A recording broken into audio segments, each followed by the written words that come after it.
What's up, everybody? Brett here, and I'm back today casting some more Total War Warhammer 2 multiplayer replays. It's going to be my buddy Triiari versus Impetuous Skink. That's a great name.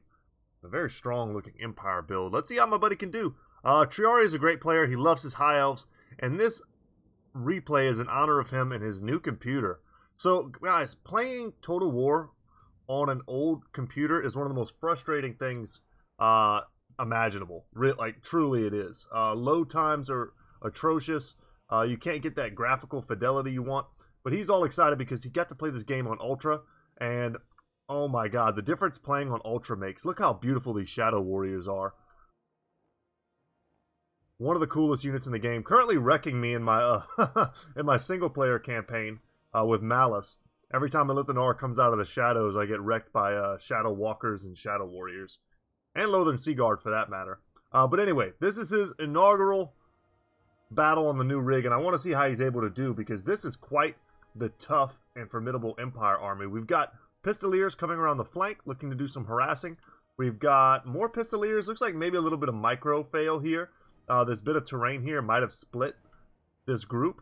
It's hard to know, though. There's no real ranged assets on this side of the battlefield, so these Pistoliers are safe to come here and harass these spearmen. Shooting them in the front's not going to be that effective. They have silver shields. Even Swordmasters of Hoeth have bronze shields. They literally just cut the arrows out of the sky with their amazing swords. I'm eager to see how much damage they do this battle. Being led by a Lore Master of Hoeth. He's got Spirit Leech and Earth Blood. Great spells to kind of back up someone like Tyrion. You know, you get a little bit of offensive, a little bit of defensive. And Tyrion here, he's got one of the best abilities in the game, the best activatables, Feint and Riposte for physical resistance, melee defense, melee attack. He's got Sunfang, which I'm sure we'll see used at some point to great effect, and then the Heart of Avalorn, which can save him from dying whenever he's near death.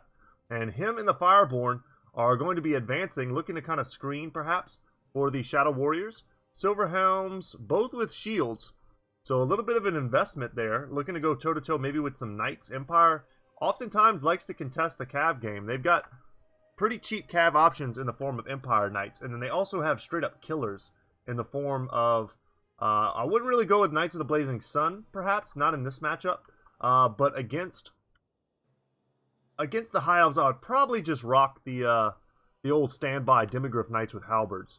There's been a lot of testing recently between the Halberd variant and the standard Lance variant, and the difference between a few chevrons. You give the standard variant just a few chevrons, and they're actually, I think, more effective than the Halberd variant, which is very interesting. Someone did a lot of unit testing to figure that out. We've got Balthazar Geld here. Arcane Conduit and the Staff of Valance has been popped to give him that huge boost of immediate Winds of Magic, probably so he can spam out some Final Transmutations, see if we can hover over him. Yes, so he's got Final Transmutation, Plague of Rust, and Searing Doom is great. Once your opponent stops moving and just starts standing still, it does a surprising amount of damage. Plague of Rust, of course, going to allow you to win that frontline fight. And then, yeah, Final Transmutation spammed over the course of a long game on a blob like this, perhaps, could be highly effective. So their frontline is going to be cheap spearmen. Yeah, straight up spearmen. No shields, no nothing. Some great swords in the center with an Empire Captain.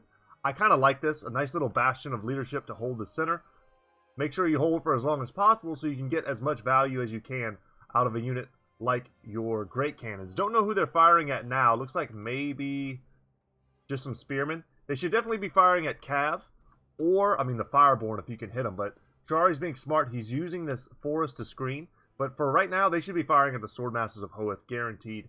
Handgunners in the back line, and the Silver Bullets. So these guys have Stalk and magic damage. So that's going to bypass the physical resistance that you'll see on a lot of the units on the High Elf side, especially the Fireborn. The Fireborn have pretty big physical resistance innately. You can kind of hover over that and see what the exact number is. 20%.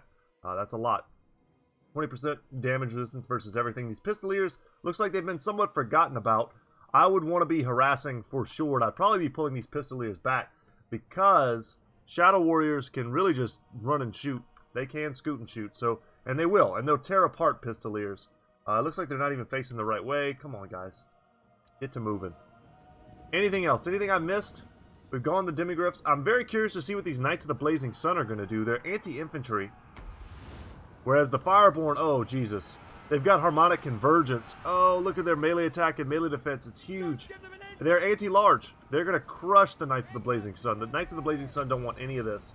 However, the silver bullets will gat down the Fireborn. You'll see their HP is getting crushed. Oh no, and a final transmutation. Stand Your Ground was popped, but that final transmutation caught them. I don't know if it was overcast.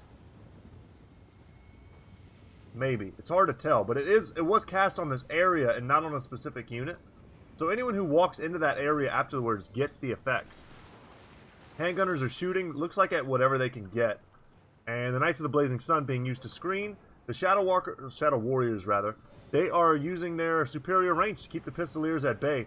And I definitely applaud that strategy. Man, you could almost just charge them straight in. Oh man, Balthazar Gelt doesn't want any of that. Shadow Warriors, don't let them fool you.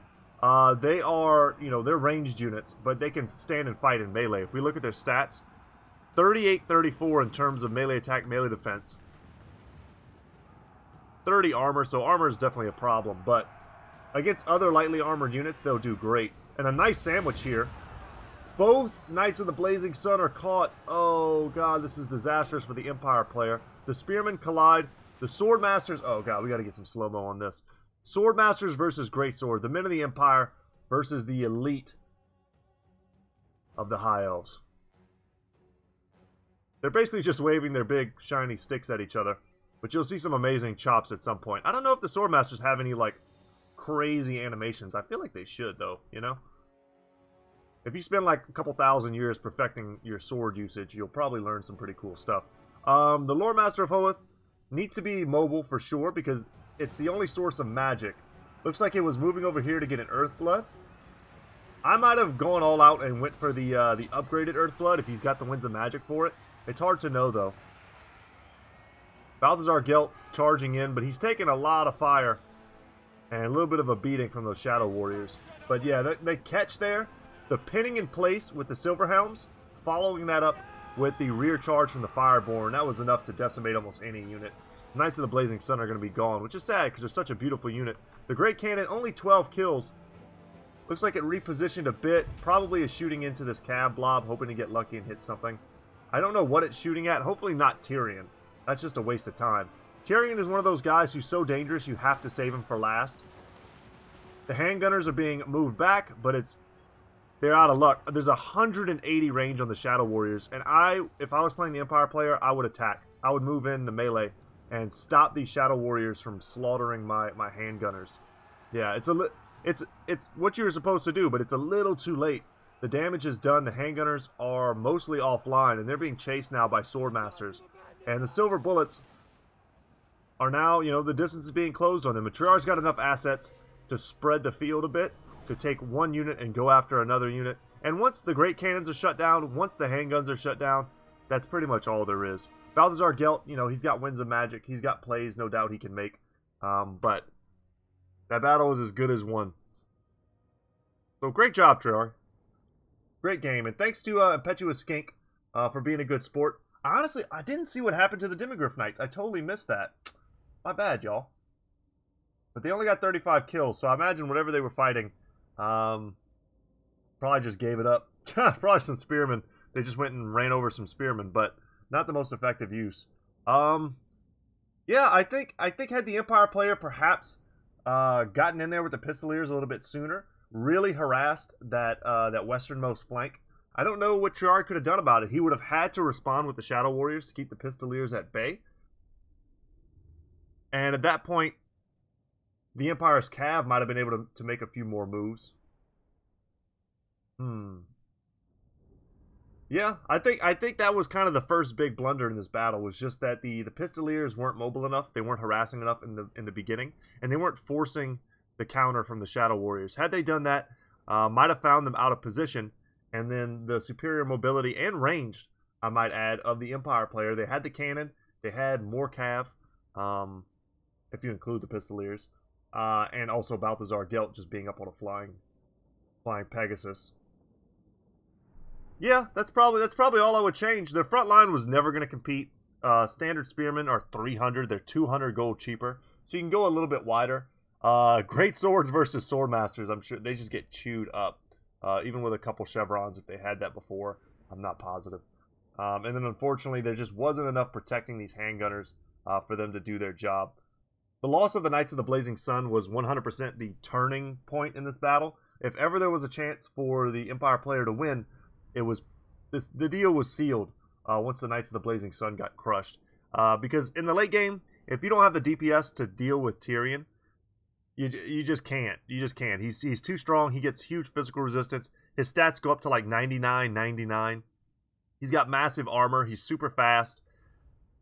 And then if you think you kill him, he gets Heart of Avalor. Boom, and he pops right back up. So, guys, thanks so much for watching. I hope you enjoyed today's battle. I've got some more on the way. If you'd like to submit your replays, we do have a Discord channel. And all you got to do is go to Total War Replays and drop something in there. I'll take a look at it. I know I've been a little bit slow in checking the Discord, especially in the last like 2 weeks. And it's been one thing after another. Just to take a minute, if you care about this, feel free to listen. If you don't care, if you're just in it for the Total War, thanks so much for watching. But just a quick update on my life and the channel in general. I'm in college. I've got exams today, as a matter of fact, and my son is sick in the other room. He just finished throwing up for like the 4th time. And, you know, I'm in here. I'm in my room studying and trying to take care of him at the same time. And before that, my wife was out of town. She went to visit family, so it was just me and the kids. And then before that, everyone was sick. So it's been a non-stop roller coaster ride. YouTube, school, kids, wife, house, everything. You know, it's always something. But I'm trying to keep a good balance. And that means I got to check everything every day, including the Discord. So, like I said, feel free to leave a replay if you'd like me to cast it. I love to cast it. The wilder, the better. And once again, big thanks to Triiari for sending it in, and grats on the new computer. So, all right, y'all, take care, and as always, I will see you in the next one. Later, y'all.